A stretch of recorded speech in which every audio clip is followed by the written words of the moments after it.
তোমাদের সকলকে ওয়েলকাম জানাচ্ছি আমার চ্যানেলে। চ্যাপ্টার 4 থেকে রাষ্ট্রের প্রকৃতি এবং এর উপাদান, এখান থেকে কয়েকটা প্রশ্ন তোমাদের অবশ্যই তৈরি করে রাখতে হবে। যেমন দেখো, 1 নম্বরে বলবো কৌটিল্য তার অর্থশাস্ত্রে রাজার প্রধান কর্তব্য সম্বন্ধে যে সমস্ত পরামর্শ দিয়েছেন সেগুলি আলোচনা করো। এই প্রশ্নটা তোমরা অবশ্যই তৈরি করবে। এগুলোর প্রশ্নের মান 3-4-এর মধ্যে যাচ্ছে। এরপরে রাজার অন্যান্য কর্তব্য সম্বন্ধে কৌটিল্য যে সমস্ত পরামর্শ দিয়েছেন সেগুলি কি কি, এটা রয়েছে। এরপরে বলবো মধ্যযুগে দিল্লির সুলতানি শাসনের প্রাতিষ্ঠানিক বা রাষ্ট্রীয় কাঠামোর বর্ণনা করো। তারপর থাকছে জিয়াউদ্দিন বারুনি তার ফতোয়া ই জাহানদারি গ্রন্থে সুলতানি রাষ্ট্রের প্রকৃতি সম্পর্কে কি মত প্রকাশ করেছেন, এটাও তৈরি করবে। এগুলো 3-4 বেসিসে যাচ্ছে, 8-এর নয়।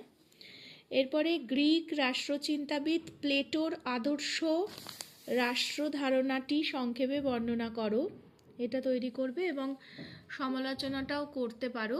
গ্রিক রাষ্ট্রচিন্তাবিদ প্লেটোর আদর্শ রাষ্ট্রধারণা কতখানি সঠিক ছিল সমালোচনা দৃষ্টিভঙ্গিতে সংক্ষেপে তুলে ধরো। আচ্ছা, এরপর গ্রিক রাষ্ট্রচিন্তাবিদ অ্যারিস্টটলের রাষ্ট্র ধারণা সংক্ষেপে লেখো, এটা থাকছে। এরপরে বলবো আধুনিক রাষ্ট্রচিন্তাবিদ হিসেবে নিকোলো মেকিয়াভেলির ভূমিকা বিশ্লেষণ করো। অর্থাৎ প্লেটো, অ্যারিস্টটল, মেকিয়াভেলি, এই 3টে করতে বলছি। চীনের ম্যান্ডারিন ব্যবস্থার পরিচয় দাও, এটা থাকবে।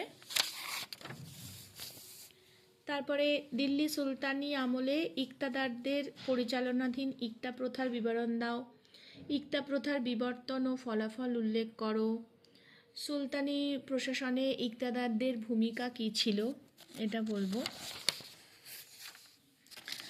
8-এর ক্ষেত্রে অর্থশাস্ত্রে রাজার ক্ষমতা, গুণাবলী এবং কার্যাবলী সম্পর্কে কি বলা হয়েছে। অর্থশাস্ত্রে কৌটিল্য বর্ণিত রাষ্ট্রতত্ত্ব বা সপ্তাঙ্গ তত্ত্ব আলোচনা করো। তারপরে কৌটিল্যের অর্থশাস্ত্রে ও বারুনির ফতোয়াই জাহানদারিতে রাজতন্ত্র ও রাষ্ট্রনীতির সম্বন্ধে ধারণা কী ছিল। 4+4, এটা 8। এরপরে জিয়াউদ্দিন বারুনি বর্ণিত সুলতানি যুগের নরপতিত্বের আদর্শ কী ছিল। দিল্লি সুলতানির শাসন কি ধর্মাশ্রয়ী ছিল, এখানেও কিন্তু 4+4 রয়েছে, 8।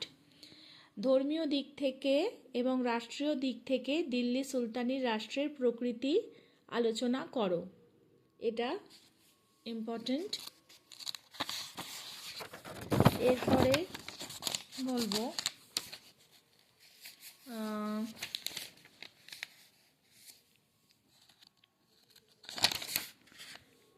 টমাস ক্রমওয়েলের সংস্কারগুলি আলোচনা করো, অথবা ইংল্যান্ডে ধর্ম সংস্কার আন্দোলনকে কার্যকরী করতে টমাস ক্রমওয়েলের টমাস ক্রমওয়েল কী কী পদক্ষেপ গ্রহণ করেন। টমাস হবসের রাষ্ট্রদর্শন আলোচনা করো, হবসের রাষ্ট্রদর্শনের সীমাবদ্ধতা ও গুরুত্ব লেখো। 4+4 রয়েছে।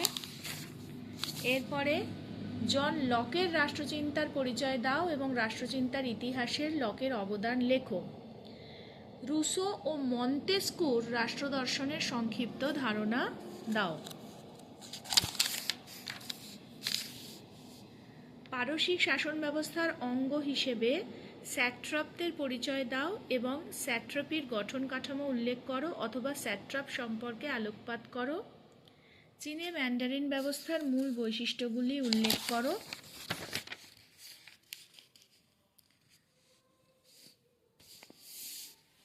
মোগল প্রশাসনের অঙ্গ হিসেবে মনসাবদারদের পরিচালনাধীন মনসাবদারি ব্যবস্থার বর্ণনা দাও অথবা মনসাবদারি ব্যবস্থা সম্পর্কে একটি নিবন্ধ লেখো। আকবর কেন মনসবদারি প্রথা প্রবর্তন করেন, এর গুরুত্ব কী ছিল? এই রইল প্রশ্নগুলো, তোমরা অবশ্যই এগুলো তৈরি করবে।